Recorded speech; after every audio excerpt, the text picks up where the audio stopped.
To Dashing Dan's Olympic Adventures podcast, thanks to Aussie Home Loan to deal with anyone in Australia. They've got clients in every state and capital, and they do Zoom as well. And their areas of expertise include purchasing a property, owner-occupied or investment, building a property portfolio and refinancing along with debt consolidation.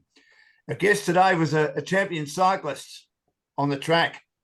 He won a silver medal in the team pursuit in 1992, bronze medal in the team pursuit in 1996, a gold medal in the Madison with his great mate Scott McGrory, and both of them suffered their fair share of family heartache in the lead up to that magnificent event in Sydney, and fifth in the team pursuit in 2000 as well. It's a great pleasure to have Brett Aitken on the program. Welcome, Brett.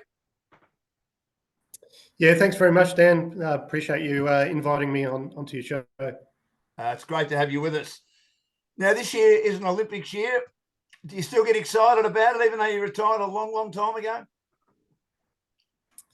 I do get excited. It's nice to be able to just sort of sit on the sidelines and not have too much pressure. Just being able to watch. And I certainly I'm excited by how just how much the sport has grown and how fast they're going these days. And really just to see where we stand in on the world stage. It's we've had such a lot of success over the years, and we've had a bit of a dry run, to be honest, like the last few Olympics. So I'm hoping that we can pull something out this Olympic Games. Why do you think there's been a dry run? I think it's been other countries that have stepped up, to be honest. We still put as much effort into trying to put our best out there, and we do put. We are sort of obviously still putting out some really fast times and that, but it's just other countries, as is expected, and it's always been the case. When it comes to Olympic Games, some countries really step up to the plate and produce their very best when it counts.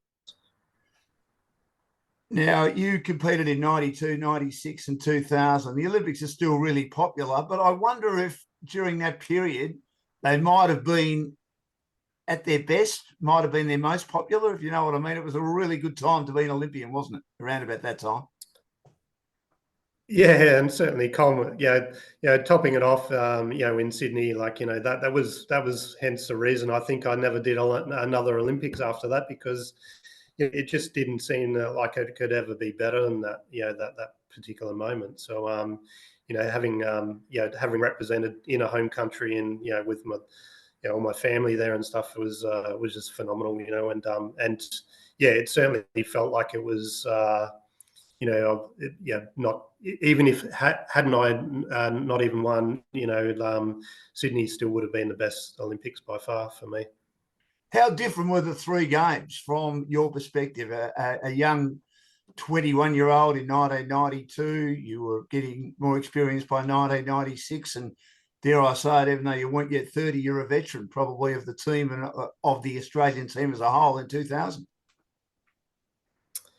Yeah, look, obviously, going to Barcelona, I was still quite young, it was my first Olympics, obviously, and it was nervous times, you never, when you're sort of young and at your first Olympics, you haven't been to a lot of international events, and it was just a huge moment. It certainly set in place, what my motivation in sport was, through my 20s, right up to Sydney 2000. So, I realised how big the event was, and obviously it had always been pumped up as the biggest event of the sort of that pops up every 4 years, and it still is, but for me. It was really sort of set in stone, after the first Olympics, that this was something I wanted to achieve the ultimate at. Brett Aitken is my guest, three-time Olympian, gold medalist in cycling in 2000, here for Aussie Home Loan. I have over 25 lenders on their panel. Why cycling, Brett? Why did you choose that sport? I actually came through, from quite a young age. I did a lot of other sports, obviously, like footy and cricket and things like that. When when you're just growing up in school sport and things like that. But I got involved into a cycling sport called cycle speedway at quite a young age. I was only 7 years old. So and it was really just it evolved from there, to go, to aspire to go to the Olympics. Cycle speedway wasn't an Olympic sport, but cycling was an Olympic sport, and I got in. There were a few people that already branched out from cycle speedway into cycling, and I went along to watch one day, and that just got me hooked. And from then on, it became I suppose, a nice obsession for you. Yeah, and look, obviously the fact that it was highly publicised, through the media,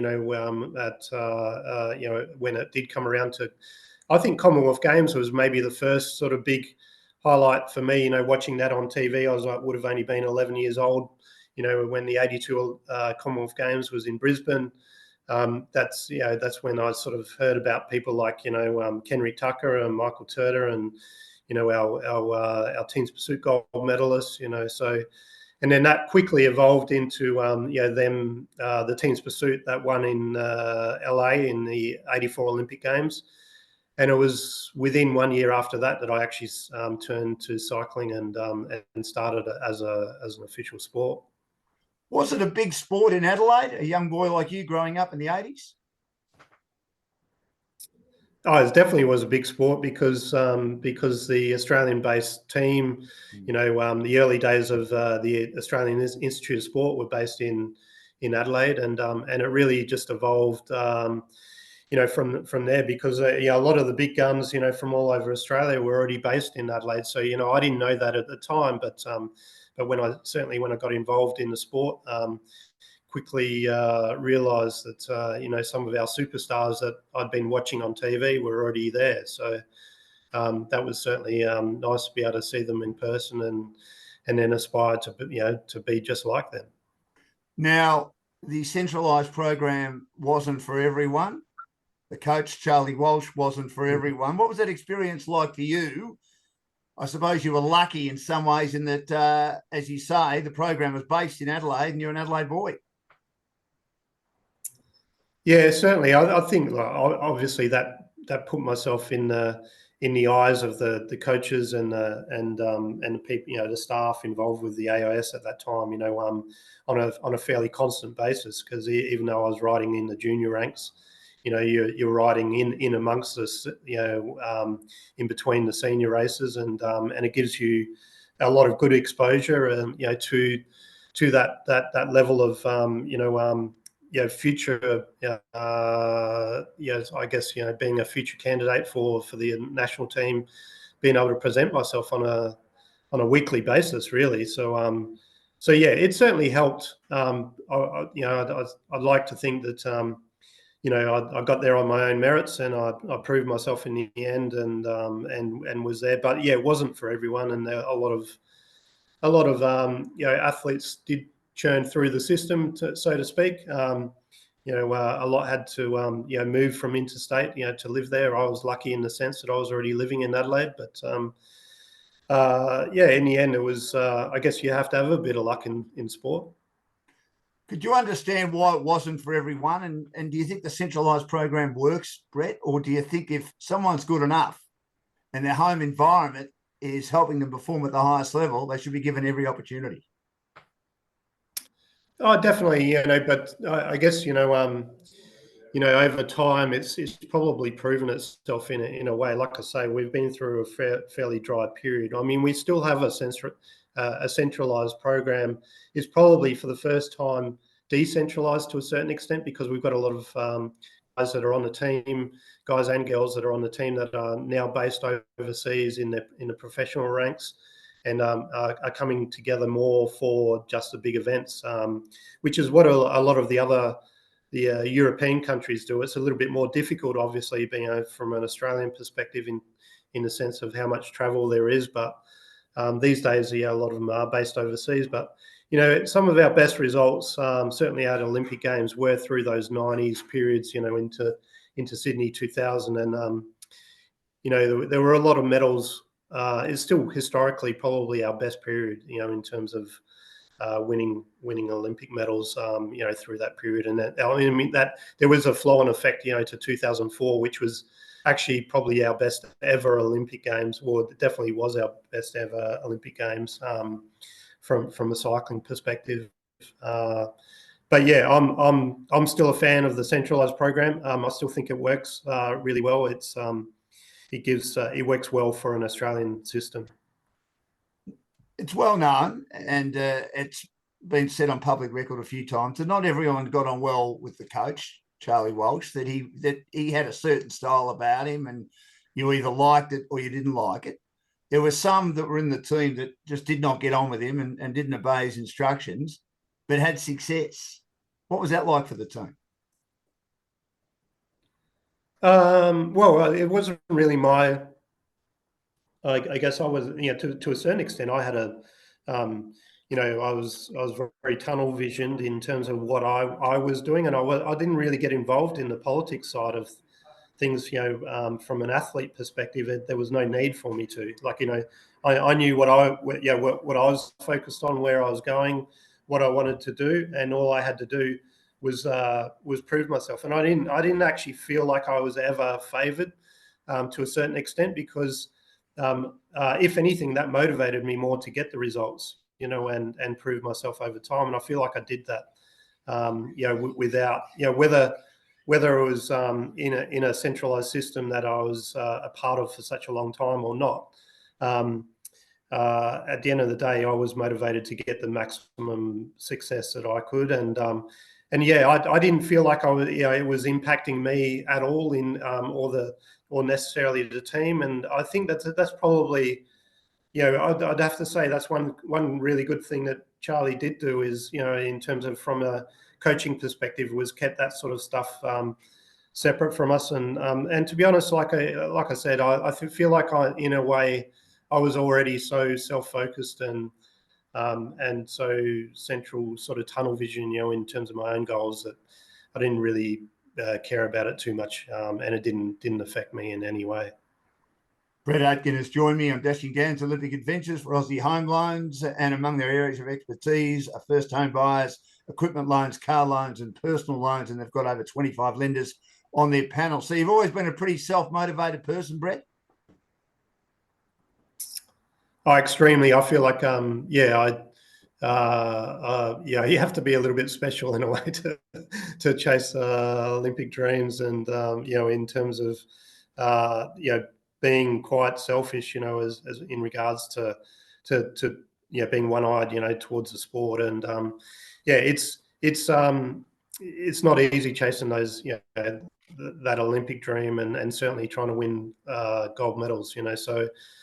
I would say I was extremely self-motivated, extremely focused. I was driven to succeed, and I feel like that's why I was able to achieve the big goal in the end. But I think that's the same for most Olympic athletes. So, as you mentioned, the 4,000 metre team pursuit was a pretty good team. They finished fourth in 88. They won gold in 84, and they surprised everyone. Drew Morford's immortal or famous call in 1984 of the Americans. They got these specialised bikes, and the Australians are riding a bike that you deliver the mail in. I mean, it's one of the great commentary lines that I've ever heard. And of course, it was a bit of a surprise. But from then on, I suppose they had a bit of a target on their back about being very good at the 4,000 metre individual pursuit. Going into 92, you were only 21. Were you confident you get selected in the team and in that event? I was very confident, and because I'd already competed at 2 World Championships. Like, it was only I actually went to the senior world titles as a junior. So so I'd actually been to 3 by that stage, and in 1990, that was the first time Australia ever won a medal in that event at a world championship level. And then we repeated it again in 1991, and then of course that put me, I guess I was reasonably confident that I was in the certainly in the better half of the sort of riders that made up the team in the team's pursuit. So I was, my goal was always to never be in that fourth or fifth position where you're always on the borderline of being picked or not being picked. So my goal, as far as the team's pursuit was to always ensure that I was in the top two. And I was pretty confident that I was riding well enough, going into Barcelona, that I was in that sort of level. And yeah, fortunately we had a team, that obviously that was able to rise to the occasion. We almost pulled off the big one, winning. We were actually fastest all the way through the rounds, qualifying, first round, semi, and it was only the final that we actually got knocked off. And we rode the fastest we'd ridden of all the rounds, but we just got beaten by a better team in the final on the day. There's not much you can do about that. If you still perform at your best and another team performs slightly better, at the end of the day, that's just the rub of the green, isn't it? It's when you don't perform at your best is when you feel like you've let yourself down and even let your country down, Brett. 100%, and that's another reason I never wanted to be in that sort of fourth or fifth choice space for a team's pursuit, because you're always on the cusp of well, it comes down to you're only as good as your fourth or fifth best rider, and that was again another reason why I was always striving to be better. In some ways, the team events inspired me more and motivated me more to be a better bike rider, because if you're riding for yourself in an individual event, the only one you can really disappoint is yourself. But if certainly you can let down your country or your coach or things like that. But in a team's environment, whether it's a two-man team like it was in the Madison in Sydney 2000, or a four-man team in the team's pursuit, which I competed in at all three Olympics, you always feel like there's a huge accountability there to someone else's result, and that's what can certainly motivate you in a team environment. You need to gel well, no doubt, on the bike and understand each other's nuances and strengths and weaknesses. But do you need to get on? Do you need to be friends in that 4,000 metre team? Or does that not matter that much? Because we all, as I say, have different characteristics, don't we? Yeah, look, I can think back. There was a number of times when we didn't get along, like in training. But I think that's pretty normal when you're living out of each other's pockets, 24/7 for, like sometimes we were away for 6 months at a time, and cycling was a very well-funded sport, but, in the AIS days of the 80s and 90s, and we traveled a lot, and when you're living out of each other's pockets and you're living, with your teammates, 24/7, you can get on each other's nerves quite a lot, so, but again, that sometimes motivates you more, and it depends how you use it. So, but at the end of the day, we're all there for the same reason, and we were there to try and strive to be the best we could be on the day and on race day, and I think that just gelled us together over time, towards the big events. In between 92 and 96, and Brett Aitken has joined me, a three-time Olympian. He won medals at each of his three Olympics, 92, 96, 2000, and a gold medal at the Madison, which we'll get to shortly here for Aussie Home Loans for Dashing Down's Olympic Adventures. In between was the 1994 gold medal in the Commonwealth Games in Victoria, Canada. No doubt a wonderful highlight, which sometimes gets lost in between the Olympic Games, Brett, doesn't it? Which might be a little bit unfair because it's still a great achievement, isn't it? Yeah, it certainly is, and I look at it's a great feeder into the bigger events. I actually did go to the 1990 Commonwealth Games as a first year elite, straight out of juniors, and it was early on, like it was in sort of January or February that year in New Zealand, and I had a shocker, to be honest. I was actually in the late sort of 80s and early 90s. I was still a severe sort of asthmatic. And didn't react well to changes in climate and things like that. And I didn't have a great Commonwealth Games. I was part of the team's pursuit that rocked up in road in the teams pursuit final. We lost to the Kiwis, and to be honest, I was probably the main reason why we lost. I wasn't able to finish a race. I had a bad asthma attack, and I was talking before about accountability. I mean, that was, if there was certainly a motivator going into the Olympic Games in '92, that was it. It was, but the experience was huge, and just feeling, a Commonwealth Games is essentially it feels like a mini Olympics. Just the setup of, a lot of big teams coming to race against each other, and having a village, to live at, and things like that. So, I was glad that I had that experience before I went to my first Olympics. Were you concerned that your asthma might curtail your career? Yeah, well, at some points it almost killed me, I think, literally. So, there were points where I still remember, thinking, oh, this might be my last breath. It was, but as time went on, I think, the sport is, because it is such an aerobic sport, I actually think it contributed to me healing my asthma, and as I certainly felt like I grew out of it, into my 20s, where it didn't become a problem anymore. And, funnily enough, I ended up having, and I still to this day have the highest VO2 max ever recorded that I know of in Australia. So it's in some ways I think it uniquely contributed to that in an odd way. By 1996, obviously firmly entrenched in the team, although by 1992, as you said, you were firmly entrenched in the team. 4,000 metres team pursuit again. There was yourself, there was Stuart O'Grady, there was the veteran Dean Woods, who was the young man back in '84 that helped win the gold medal in that event, with Kevin Nichols and Michael Turner, and of course Michael Grinder, which some would say was one of our great achievements on the track, particularly back then. Tim Shaughnessy as well. How confident were you going into '96 that you could go one better from your silver medal in Barcelona?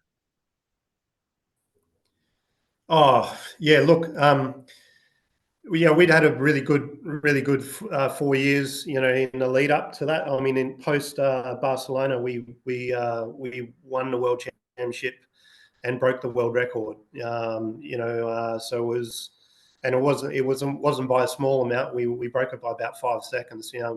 So yeah, we won the world championship in '93. I mean, in '94, it was Commonwealth Games. So we had a really successful Commonwealth Games. We won every event on the track that year. Then '95, I had a bit of a falling out with, so I was on the other side of the coin, where I decided I was getting married that year, and didn't want to go away with the team. So I had a bit of a falling out. I wasn't part of the team that year, but the team went on to win the '95 World Championships in the lead up to Atlanta. It was hard for me to break back in, to be honest. But we broke back in, and we rode well at the '96 Olympics. But like I say, Olympics is another kettle of fish. It's an event where people can come out of the woodworks and they can step up, and as it turned out, the French, stepped up that year and they won the Olympic Games. So and we fell back to third place, which was a step back from Barcelona, and certainly wasn't in the right direction. But yeah, I guess my dream was always win Olympic gold, and I think that's what kept me going. Yeah, again for the next 4 years. If I'd won an Olympic gold in Atlanta, I probably wouldn't have gone to Sydney 2000. When you say that you were out of favour because you'd gone off and done other things, including getting married, once though you were determined to get back in, as you said a bit earlier, Brett, did you smash it in regard to ensuring that you weren't just going to be making up the numbers, you were going to get there on performances, or was it a real battle to get back in no matter how well you performed to get back in? I think it was always a bit of a battle. I mean, like it was a battle in my own mind more than anything. Like, there were never times that I felt comfortable in the team. Probably the most comfortable I'd ever felt in the team was going into my first Olympics in Barcelona, where I felt like I really earned my place, and I was there, as one of the top two pursuiters. But I certainly didn't feel like that going into Atlanta, and Sydney was another challenge altogether. The thing about when you ride other events such as the Madison, that as I did in Sydney, or if you're vying for an individual event, you still have to be part of the team's pursuit because it's a core part of the team. That's where most of the individuals that ride the individual events or the other team events such as Madison, which was only held for the first time in Sydney, it comes predominantly from the riders that are selected for the team's pursuit, and hence why I had to ride it in Sydney 2000 as well, because even though the Madison was an event that I felt we were capable of winning, I had to prove myself in the team's pursuit first, and that's that was the same in Atlanta. So as you mentioned, the Madison came in 2000. How far out did you know it was going to become an Olympic event? Because Scott had told me he sort of wasn't really part of the Australian team for a while in regard to Olympics, but he was concentrating on the Madison, and he was determined to get that opportunity to ride in the Madison. When did you decide, I want to be part of this as well, and you felt you had a good chance of doing well in this event with Scott? Well, so it's funny how it turned out, because in that year of 1995, even though I said I didn't want to be part of the team, that was the first time that they ever had a World Championship Madison at the World Championships. So I decided to go solo and go alone. I teamed up with Danny Clark that year, one of the all-time greats in one of the most successful 6-day riders, which is which is predominantly the Madison is the main race in the 6-day races. He was one of the all-time record holders. He at that time, Danny Clark was 44 and I was 24, and we teamed up together to ride the World Championships for the first time, and we ran equal third. So I knew I was good at that event pretty early on. Certainly through the 90s, I won like four national titles with different partners in the Madison. So I was always challenging myself, to prove myself in the Madison by riding with different partners and teaming up with different people to still win the big events. And following on from that, we knew that the Madison was going to be included in the Olympic Games in Sydney. So I wanted to be part of that. And Scott sort of took his own path at that time. And it's funny how we just sort of come together at the right time when it mattered. So we've been racing with different partners all the way up until the World Championships before Olympic Games in 99, where we finally come together and formed a partnership, going into Sydney 2000. Did you know each other well, Brett? Yeah, we knew each other really well, actually, because that first world titles that I went to as a junior, Scott was there as a first year senior rider as well, I think, and we were on the team together that year. So I came straight from junior world titles into the senior world titles. Scott was part of that group, and Scott, of course, Scott had already been to the '88 Olympics as well. So, and he was based in Adelaide. So we knew a lot about each other all through the 90s, but we just took a different path to each other. Scott did have a falling out as well, and was not part of the national team for a number of years, and he chose went off into a road career and then back into a 6-day career, and then we just come together at the right time. And obviously you gelled in the event. There were a lot of obstacles in the road. One of the greatest things that can happen for a person, and I've experienced twice, is as well as getting married, is to have a child. Your daughter Ashley is born. Did your priorities change at all, or you more determined than ever to do well for your wife Natalie and your daughter Ashley going into these Olympic Games in Sydney in 2000? Yeah, look, it was a rough year, like, just leading into that, because I found out on Christmas Eve 1999 that the first diagnosis for Ashley was cerebral palsy, and then that quickly evolved to a much far worse condition known as Rett syndrome, and it's a neurological disorder that affects coordination, communication skills.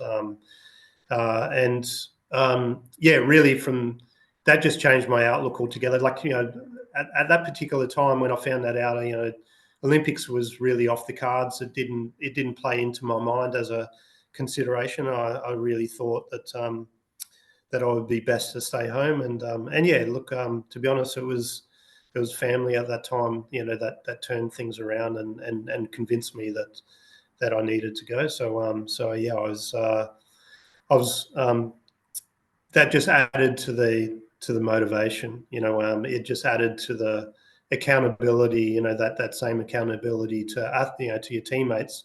I felt even more so, to my own family at that time to succeed. And what they were giving up, was a hell of a reason, for me to be motivated on a daily basis. Leading into Sydney 2000.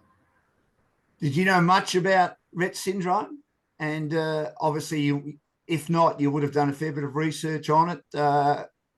Did you know that the long-term future for your daughter wasn't great? I mean, again, how did that play on your mind?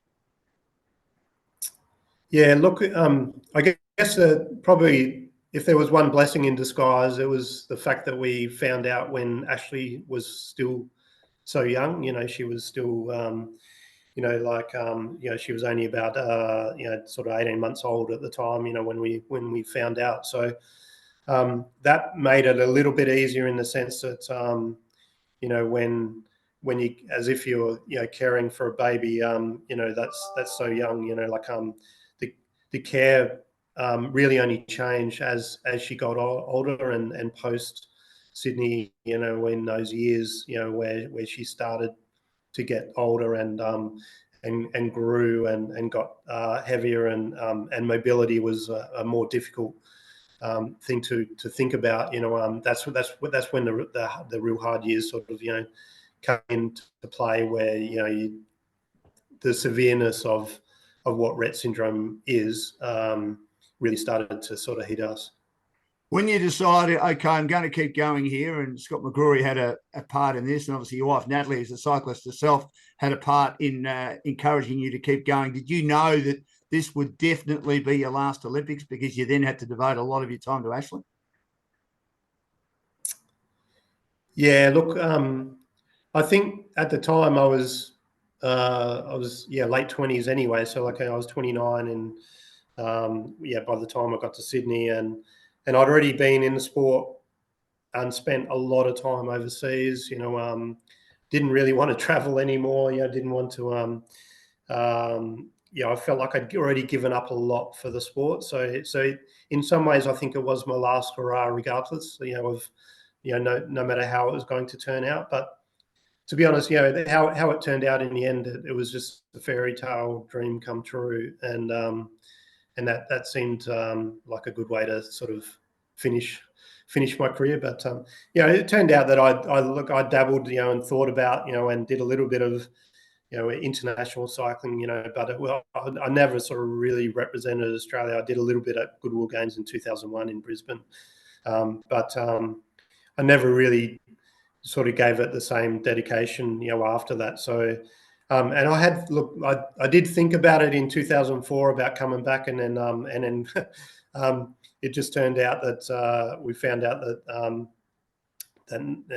Natalie was pregnant with twins at that time. So that made the decision really easy for me. So yeah, and I decided that no, there was not going to be another Olympics for me after that. Before we get back to the Madison, and of course then there was Scott's issue as well, the 8 years you had with Ashley after 2000, and or the 9 years, 2009, and again, very sorry what happened to Ashley. I mean, Was it rewarding? Was it tough? You had the twin daughters come into the world as well. It would have been a challenging time, but no doubt there would have been some rewarding times as a dad and a family too, Brett.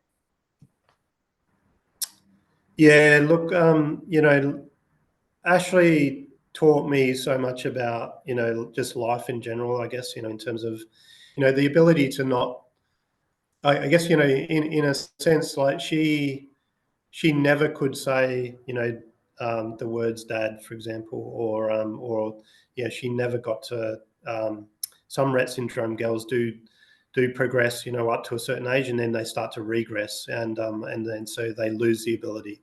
So that she never got to walk, and she never got to talk. She never got to that stage. So, one thing I learned from Ashley was just the appreciation of the small things. And she had the most incredible eyes.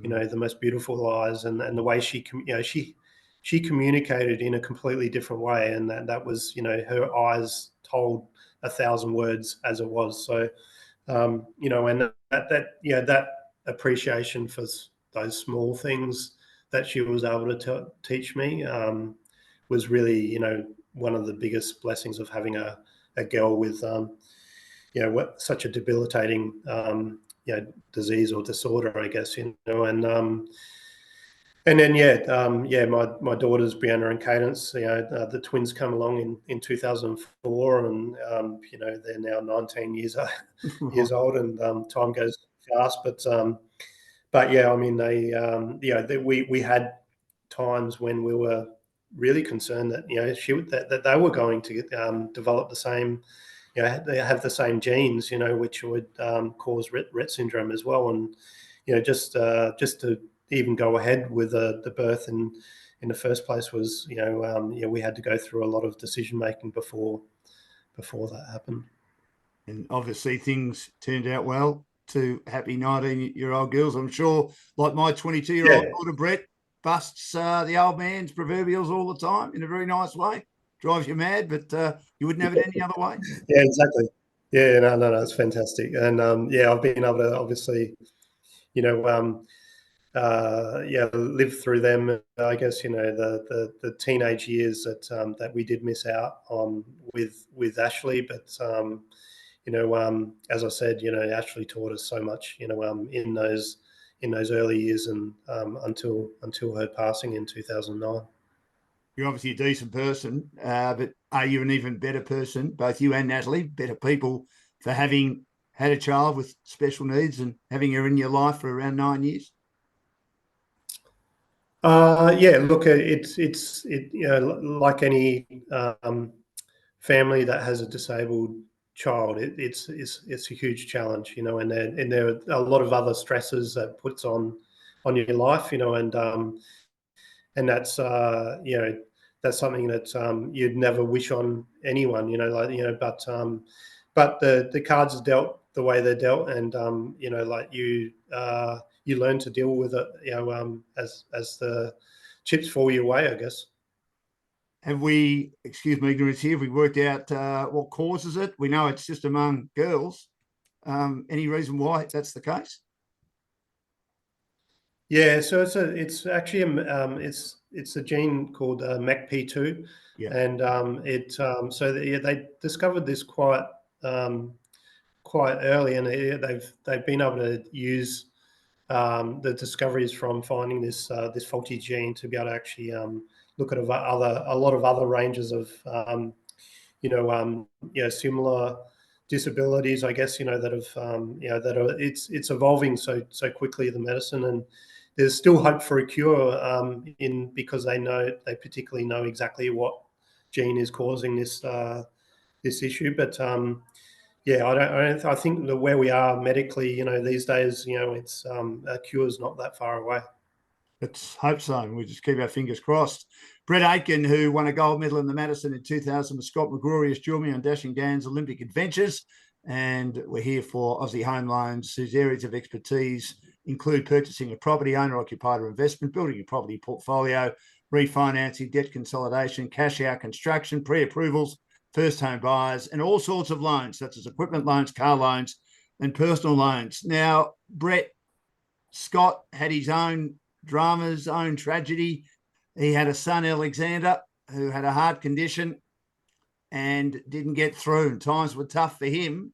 So the shoe was then on the other foot for you to try and encourage him. What did you learn from what you'd gone through to be able to give him the support and empathy that he needed in a very difficult time for himself and his wife and family?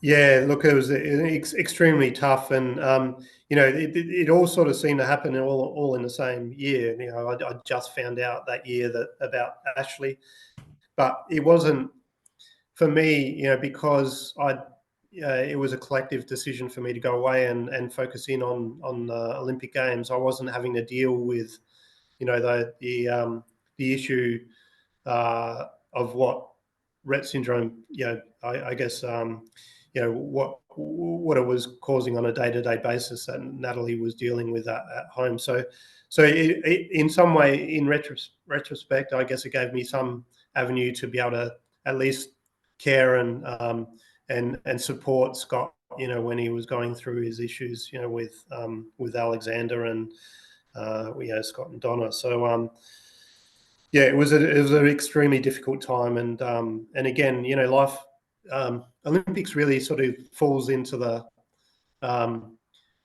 it's not really at the top of your mind, when other things are going on with family like that. So it's not something you can really just keep at the top of the page and keep pushing on. Like, sometimes you just got to push that to the side and focus on the biggest problems, that are coming at that time. I mean, it turned out that for me, I could still keep training on a day-to-day basis, and I could still keep, putting in and giving 100%. But the reality for Scott was that, there were days where he couldn't train at all, because of what was going on, and there was times when he had to travel home, and just to be there by Alexander's side, and it was, there were so many stresses and difficulties at that time. All I could do was be supportive and be a shoulder to almost cry on, really, I guess, at that point in time. But in terms of considering, whether we would even ride together at Olympic Games, that I don't think that really factored into our minds. You just can't afford to be selfish like that in those moments. You've just got to get through the problem one step at a time. Did you think when Alexander died that you would have to, even though again it wasn't in your mind, that eventually you'll have to find a new partner, that you thought it would be too hard for Scott to join you in Sydney in the Madison? Yeah, look, that was, I'm sure that came across my mind a number of times, and in terms of, but it wasn't, similar to the distractions and the politics that went on, early in my career with, whether you were part of the, Charlie's Angels or not part of it. Like, it was a similar thing, in leading into Sydney 2000. All I could do was concentrate on what I was doing, and it, I just had to try and believe that things would turn out in the end regardless, and that no matter who I was going to ride with, that that I would be ready, and be prepared and be that at the best of my ability to ride, with whoever it may be at that time. And fortunately, it all turned out. And what I didn't know at that time was that how dramatically it obviously affected Scott through that period. And I knew that he was missing training and things like that, but it was still obviously a huge mental game, in terms of being able to just bring his, for him to mentally just bring himself up on a day-to-day basis. And he still talks about the times when he was mumbling to himself, on the day of the race, and he was already saying sorry, so for what was to come, and but as it turned out, someone was looking over our shoulders that day, and it was probably Alexander. So and it all miraculously came together on the day, and as I say, the rest is history. Were you worried about his emotional and mental state? As he has said to me on this program for Aussie Home Loans a few weeks ago, that he was in tears in the lead up to the race. He felt he hadn't done the work. Were you worried about him emotionally, physically, and mentally on the day of the race? That you were going to have to maybe do a bit more work than you would have normally done to try and get you over the line? Yeah, I'd like to say I was worried about him, but again, when you're at that level, you can't you can only control the controllables, and for me it was in almost a selfish way. It was about just trying to make sure that I was the best I could possibly be, and so I couldn't control whether he was going to be ready or not, or whether he had a up or down day. All I could do was just keep patting him on the back, saying, we'll get through it.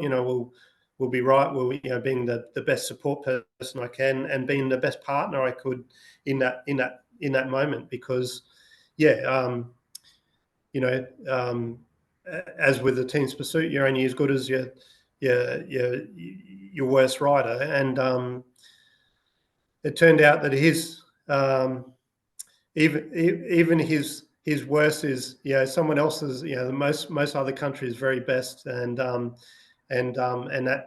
was, as it turned out, we were both, he was able to find something that was almost incredible, like to just find another level in that race, that on a day that he was riding on a cloud. I don't know where it came from, how he did it, but in the end, I was grateful for it. He thought a long way out. You were pretty right. How far out did you feel, Brett, that you had the gold medal in your keeping, and what were you starting to feel? Yeah, it turns out that Olympic Games, that Madison, was the only Madison that was ever ridden at Olympic Games over 60 kilometres. Right. So it's an extra 40 laps. So a Madison these days is 200 laps, and that one was 240 laps. Yeah. And it was probably about those 40 laps out that I actually thought we were very close to having it in the bag. I think it wasn't until that second last sprint, about 20 to go, where we snagged a couple of points, I think, and that was when we knew all we had to do was keep the race together. Because the rules back then were, if any team, even if they had no points at all throughout the race, but if they took a lap, then they would automatically go into first place. And there were numerous attacks in that race by teams, extremely good teams. Obviously, Olympics. You've got the best teams in the world, and there were a number of attacks by a stream of teams, that were recognised as the best teams in the world at that time, that got very close to taking a lap on us. I didn't watch the Olympics for a long time. I certainly didn't re-watch the race for a very long time. I actually took some time out only about a year or two ago to really look at the race and watch it, because I am a coach now, and I like to sort of still look back on those Olympic races. And realised actually how much work we did. We weren't just winning points, but we were chasing a lot of those breaks back, to make sure that they didn't get a lap on us. And so, it was really satisfying to be able to actually, see that the amount of work that we did to win that Olympic gold medal was well deserved. So I take it there's a lot of multitasking going on, as well as riding as fast as you possibly can. You're also working in your head as to what you needed to do, whether you needed to get points on this lap, whether you needed to pick up a lap. So you obviously knew exactly what you were doing It would have been hard with the crowd drowning you out to hear the coaches on the side telling you you're going well, you need this, you need that. So was it sort of up to yourselves to make sure you knew exactly where you were headed and what direction? Yeah, definitely. In a points, any point style race in cycling, you sort of got to be able to do a fair bit of maths, I guess, to keep a tally on the points. I mean, you do that, have the help of a scoreboard, that's flashing up points occasionally as well, and then you're already sort of taking notes of in your own head of other riders that and other teams that get points along the way and where they what position they move up to. So you're constantly having to assess the race as you go, and that's what a Madison is though, and to be good at it, you have to be able to really think on the go. You have to be a really good tactician. You have to be really good technically with the skill component, and then you have to obviously bring the physical component, so it's a mix of everything that's good about cycling, and fortunately, we'd done, as mentioned before, we'd both done world championship level races, in the lead up to this. We just hadn't done them together other than the year before, but yeah, we'd had it all culminated with the right experience at the right time to in the right place to win on that day. When you crossed the finishing line and the race was over, what were the first feelings that went into your head about winning that gold medal? I think for both of us, we probably first thoughts were straight to our kids and our families. At the time, the huge emotion of achieving and succeeding, at that level, but then being able to do it in front of your home crowd. But the reality was a flood of emotion towards everything that we'd been through, really. And that like it was not a win just for us. It was a win for our families. For our that was probably first and foremost, and then it was like a win for everything that we'd been through, a win for everything our teammates have been through, and then of course a win for Australia, so it was a flood of emotions, to be honest. But the first thoughts really, I think, were for Alexander and Ashley. Everyone seemed to know your story, especially the media. Did you in some way embrace that you seemed comfortable enough? Certainly from the outside, I was in my first Olympic Games working for the ABC, and I was there with Glenn Mitchell that day, did an outstanding job, as he always did, calling the cycling. That everyone seemed to know the situation with Ashley. And in some ways, Brett, you seem to embrace it, that everyone knew that you were quite comfortable with that, and it maybe also helped you perform better. Is that fair? I don't know if there are a lot. I don't think a lot really did realise what the story was. The story really came out after we won, and that was probably a good thing, really, to be honest. Like, I think it just sort of kept the pressure off a little bit. It didn't. There was not a lot of attention on us, Scott and I.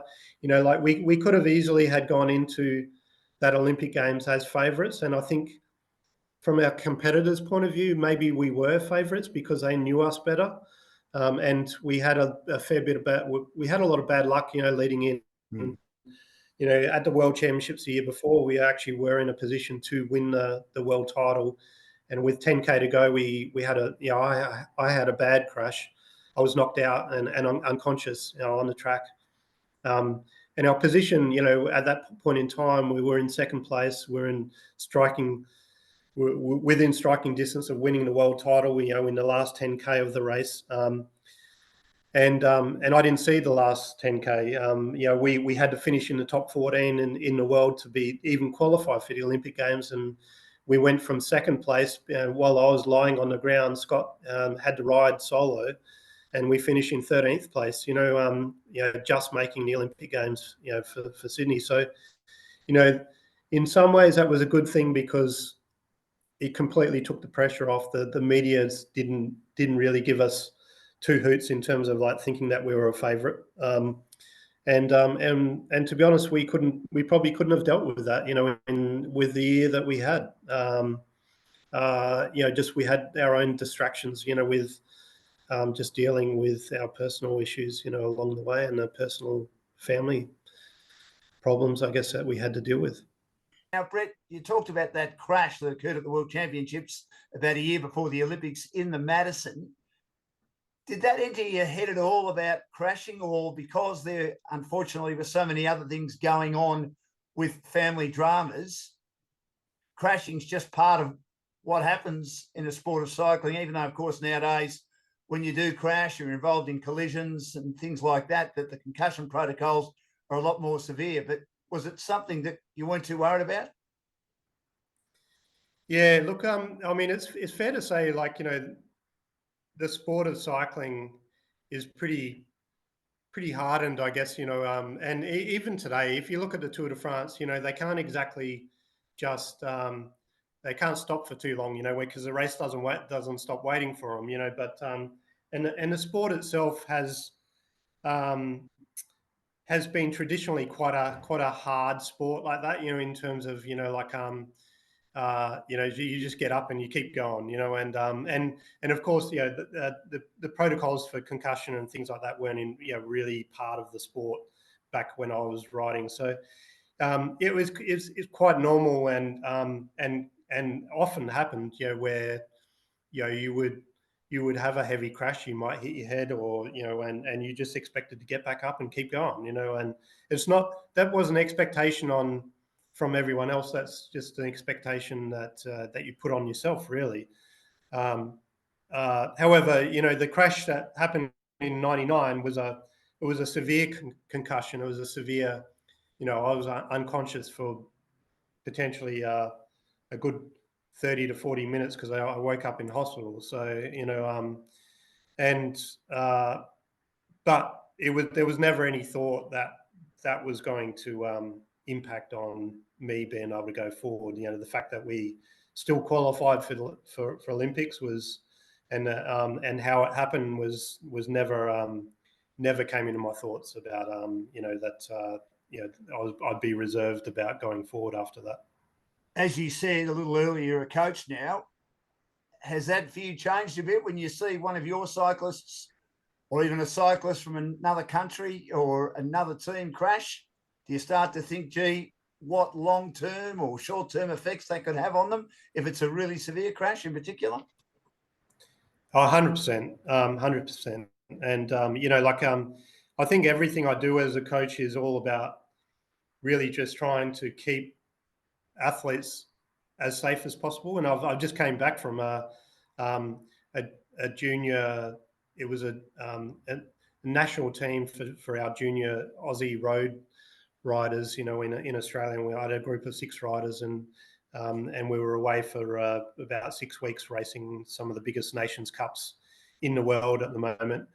And to be honest, safety is always at the top of my mind. Like that's the number one thing. When you've got 15, 16-year-old kids, and they're under your care, and you're on the other side of the world, that's, you just want to get them back safe. As I say, there are priorities, and the sport itself, in terms of sport becomes secondary really to everything else when other things, happen, that are certainly related to health. And that was certainly the case for me, with Ashley, and then of course, with Scott, with Alexander, and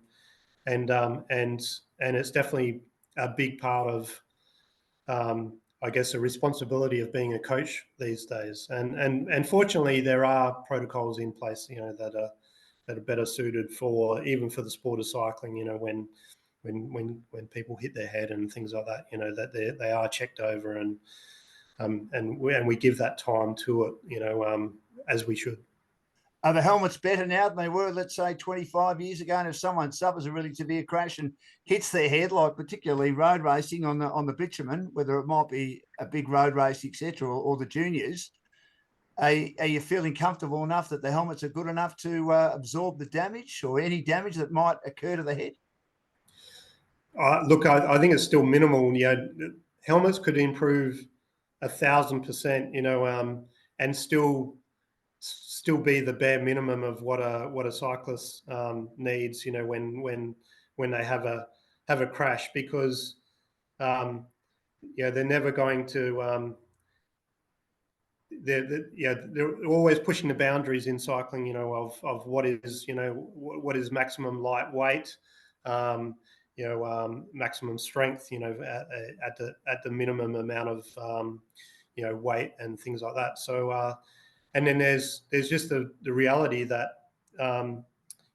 we all know that cyclists wear skin tight lycra and clothing that gives them no protection, in terms of their body when they crash at 80, 90 kilometers an hour on the roads, as they do if they're on a descent in cycling on the track. They're hitting 75 plus k an hour in sprints in the Kirans these days, and wearing next to nothing as well, and and the helmets really, yes, they've evolved, but they really are still doing the bare minimum.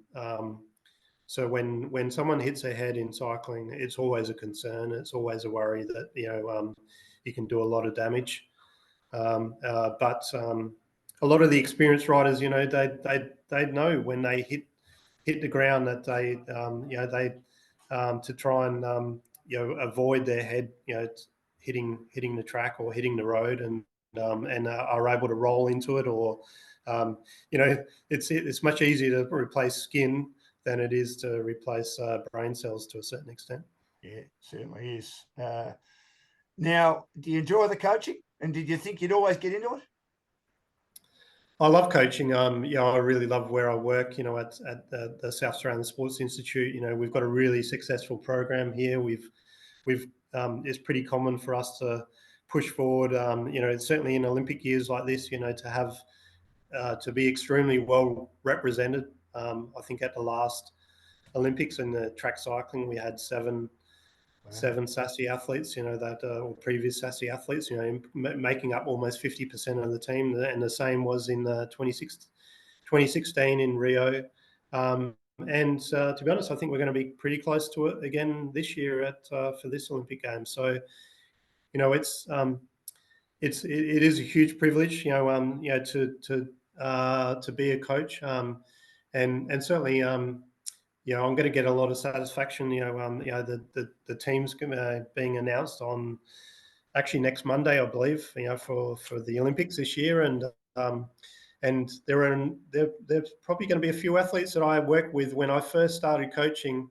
They first started cycling, and I was coaching them, through the TID, our talent search levels into state dev, and then finally into SASI.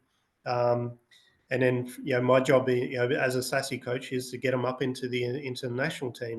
And if someone was to say to you, Brett Aiken, that at the start of your cycling career, that you'd go to 3 Olympic Games, you'd win a medal at each of them, and in your last Olympic Games, you'd win a gold medal with one of your good mates in an event that was new to the Olympic Games, what would have you said to them? Well, I probably would have said that I felt like I was always destined to win an Olympic gold medal, because that was what I aspired to from a very young age. However, for it to happen where it did and how it did, in the circumstances it did, that was totally unexpected. So to realize that at such a young age, I was probably 10 or 11 years old, as I say, when I saw the Commonwealth Games, hometown heroes, in '82, and then we took 84 Olympic gold in the team's pursuit. That was really the concrete, for me to actually aspire to be an Olympian and to be an Olympic gold medalist. So I reckon from 13 years of age, that was definitely my main goal in life, and I never looked back. So what I didn't know at that time was that by that I would do 3 Olympics, and by the 3rd Olympics, it would be in my home country, and it would be in front of obviously, it would be it would almost be like a last hurrah for me, and it would be my last shot at it, really, and then to have all the obstacles that we had to deal with at the time, family and personal, heartache, I guess, that we were dealing with all through that build up, and the crashes, and the just scraping through in the qualifications and things like that. No one could have ever scripted that. It was you would not, if you were coming up with the most incredible and you were the best, most flamboyant rider in the world, writing up a script for an Olympic, destiny, and gold medal to be won. You would never write it like that, because it almost seemed impossible at the time. So that's really the reality that hit us, as we crossed the line. Where are the medals? They're in safekeeping. Some people have told me they're in sock drawers. They're in the down in the pool room. They're in the garage. Have you got them up in a nice spot that when people walk into the Aiken home in Adelaide in South Australia, that they can see them in a nice spot, or are they heading away?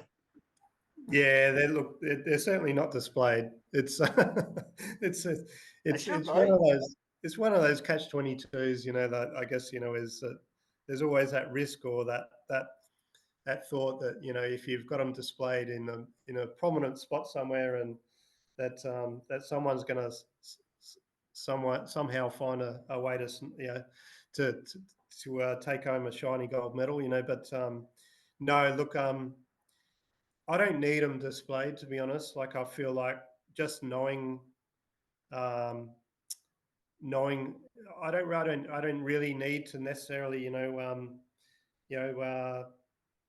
have them up on a shiny sort of banner somewhere or anything like that. All I need to know is that it was in a journey. It's not in the final.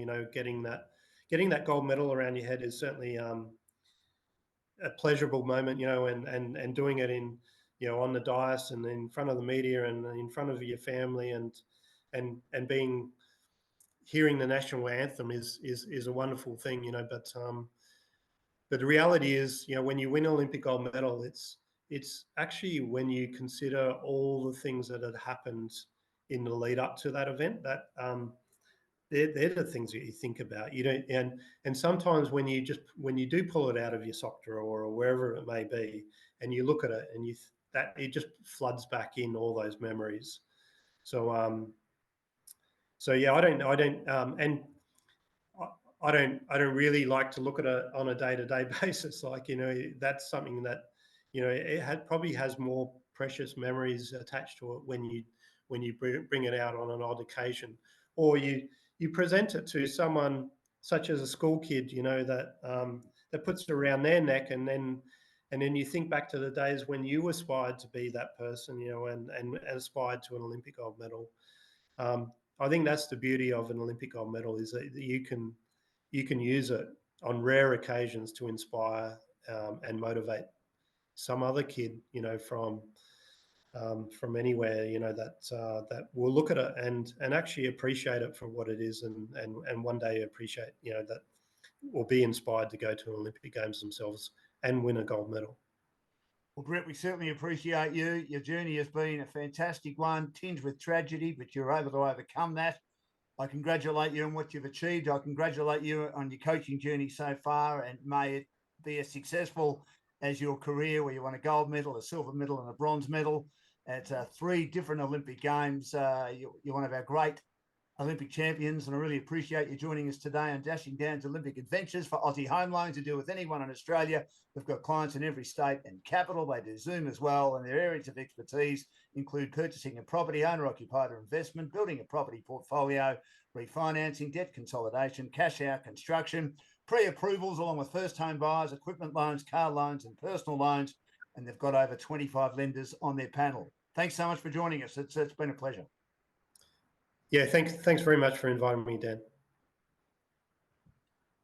That was great, Brett. Thanks very much, mate. Awesome.